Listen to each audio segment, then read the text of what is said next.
দয়ের এলাকার বা পাশে যে শাপলা চত্বর আছে, এই শাপলা চত্বরের আশেপাশে আমার মুসলমান ভাইদের প্রতি আমার সালাম। আসসালামু আলাইকুম ওয়া রাহমাতুল্লাহি ওয়া বারাকাতুহু ওয়া মাগফিরাতুহু। আল্লাহ রাব্বুল আলামিন আমাদেরকে মুসলমান হিসাবে এই পৃথিবীতে পাঠাইছে, আবার শেষ জমানার আখিরি জমানার নবী মুহাম্মদ রাসূলুল্লাহ সাল্লাল্লাহু আলাইহি ওয়াসাল্লামের উম্মত হিসাবে আমাদেরকে পাঠাইছে। আমাদের জন্য দুনিয়াতে কি করলে আমরা সুখে থাকবো, শান্তিতে থাকবো, আখিরাতে আমরা কি কাজ করলে আমরা জান্নাত পাবো, এই পথ দেখানোর জন্য আল্লাহ আমাদের প্রিয় নবী হযরত মুহাম্মদ সাল্লাল্লাহু আলাইহি ওয়াসাল্লামের উপর কোরআন নাযিল করছে। অনুযায়ী নবী পৃথিবীতে আসা মানুষকে শিক্ষা দিয়ে গেছে কীভাবে চললে আমরা দুনিয়াতেও শান্তি থাকবো, আখিরাতেও শান্তি থাকবো এবং দুনিয়াও আমাদের ইজ্জত সম্মান বজায় থাকবে, পরকালে আমরা জান্নাতের অধিবাসী হইতে পারব।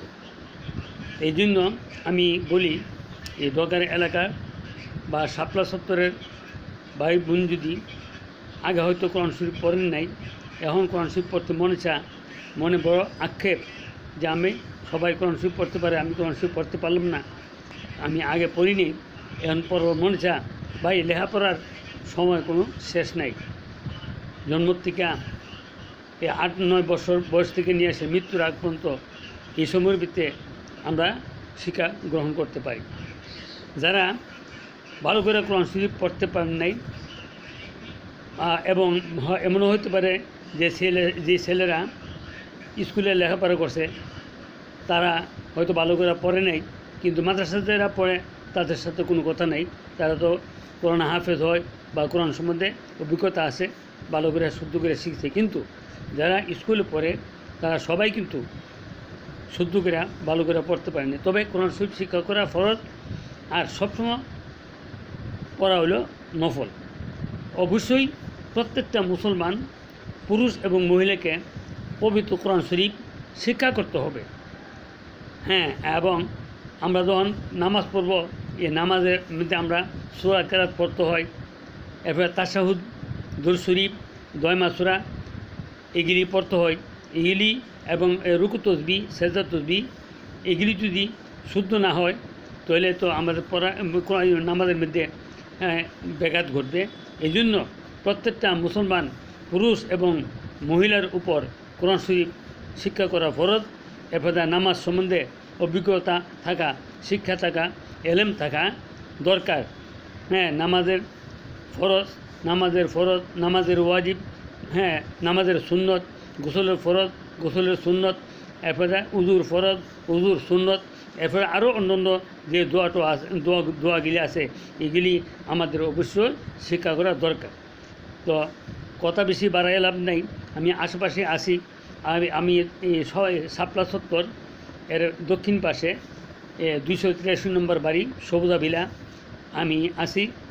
যদি আপনার কারো এরকম মানে কোরআন শরীফ শিক্ষা করতে মনে চা, বা সূরা কেরাত ভালো করে শুদ্ধ করে পড়তে মনে চা, দোয়া দুরূদগিরি শুদ্ধ করে পড়তে মনে চা, বা আপনার ছেলে মেয়েদেরকে যদি পড়াইতে চান তাহলে আমার সাথে যোগাযোগ করতে পারেন। আমি বাসায় গিয়া কোরআন শরীফ পড়ার যত নিয়মকানুন আছে সব নিয়মকানুন ভালো করে বুঝাইয়া এবং কোরআন আর আরবি অক্ষরগুলি বিভিন্ন ধরনের লেখাইয়া শিখাইয়া আমি পড়াই। যদি কারো মনে চা আমার লগে যোগাযোগ করতে পারেন। আমি এই ফোন নম্বর দিয়ে দেব, এই ফোন নম্বর যোগাযোগ করলে আমার লগে সাক্ষাৎ করতে পারবেন। যদি একটা সময় করে নেন তাহলে ইনশাল্লাহ আপনার পড়া এত সুন্দর হবে যে মানুষের কাছে ভালো। যেই পড়া শিখলে মানুষের কাছে ভালো, ফেরেশতাদের কাছে ভালো, আল্লাহর কাছে ভালো, নবীর কাছে ভালো, দুনিয়াতেও ভালো, আখিরাতেও ভালো। আর আমরা যদি সহি শুদ্ধভাবে কোরআন শিখতে পারি আর এই অনুযায়ী নেক আমল করতে পারি তাহলে আমাদের ঠিকানা হবে জান্নাতে। কথা আর বাড়ালে আরও বাড়ান দিব, আমি আর কথা বাড়াতে চাই না। তবে আমি এই ডগার বাজার আছে বা শাপলা চত্বর আছে, এর আশেপাশে কেউ যদি দূরের থেকে ফোন করলে তো আমি আর যেতে পারবো না। হ্যাঁ, অনেক এই আশেপাশে যদি কেউ হ্যাঁ আগে কোরআন শরীফ পড়েন না, এখন পড়তে মনে চা, তাহলে আমার লোক যোগাযোগ করতে পারেন। ইনশাল্লাহ আমি বাসায় গিয়া সুন্দর করে ভালো করে পড়াই। আল্লাহ আমাদের সবাইকে সহি শুদ্ধভাবে কোরআন শিখার তৌফিক দান করুক এবং সঠিকভাবে আমরা যেন নামাজগুলি আদায় করতে পারি এবং তৌফিক দান করুক। আর আমরা যারা এখনও বেঁচে আছি, আগে যা ভুল করছি, এখন বাকি যার যতটুকু হায়াত আছে এই হায়াতটুকুর জন্য আমরা ইমানের সাথে রেখে নেক আমলের সাথে থাকতে পারি এবং ইমান নিয়া এবং নেক আমল করে যেন আমরা পরকালে যেতে পারি, আমরা মৃত্যুবরণ করতে পারি। আল্লাহ আমাদের এমন তৌফিক দান করুক। ওয়া আখির দাওয়ানা আনিল হামদুলিল্লাহি রাব্বিল আলামিন। আসসালামু আলাইকুম ওয়া রাহমাতুল্লাহি ওয়া বারাকাতুহু।